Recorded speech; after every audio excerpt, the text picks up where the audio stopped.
एक दिन की बात यहाँ पर कंस ने प्रलंबासुर को भेजा है और भगवान श्री कृष्ण के ग्वाल बाल जब खेल रहे थे प्रलंबासुर भी एक ग्वाल का रूप बन करके आ गया कि मैं भगवान श्री कृष्ण या बलराम जी को दोनों में से किसी को चुरा लूंगा।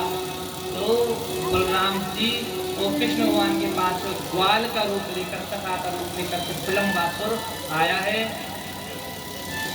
भगवान श्री कृष्ण ने कहा कि अरे भाई तुमको तो यहाँ हमने नहीं देखा, कौन हो? तो उसने कहा मैं यहीं पास के गांव में रहता हूँ, तुम लोग खेल रहे हो मुझे भी खिला लो।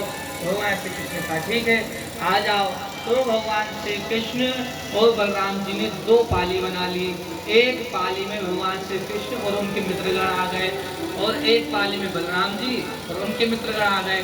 तो अब ये शर्त रखी गई कि जो जीतेगा वो हारने वाली पाली जीतने वाली पाली को अपने कंधे पे बिठाएगी और एक दृष्टि देखती है कि यहाँ तक बैठा कर ले जाएंगे।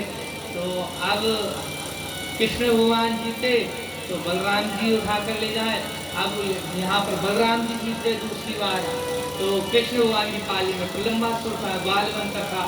तो प्रलंबासुर ने बलराम जी को अपने कंधे पे बिठा लिया, कृष्ण भगवान ने श्री रामा को अपने कंधे पर उठाया, भद्रसेन ने वृषभ को अपने कंधे पर उठाया और ऐसे अब उनकी भगवान श्री कृष्ण की पाली तो हार गई, बलराम जी की पाली जीत गई है। तो भगवान श्री कृष्ण एक स्थान से दूसरे स्थान की ओर अपने जीती हुई पाली को कंधे पर बिठाकर दौड़ लगा रहे हैं।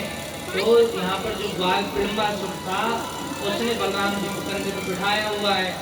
तो उसने विचार किया कि ये सही मौका है, भगवान बलराम जी को मैं चुरा लेता हूँ। तो दौड़ते दौड़ते जहाँ पर रुकना था वहाँ नहीं रुका और आगे तक ले जाए और आगे तक ले जाए और आकाश मार्ग को उस प्रलंबासुर ने पकड़ लिया। तो अब बलराम जी ने देखा कि हमें तो वहाँ रुकना था कि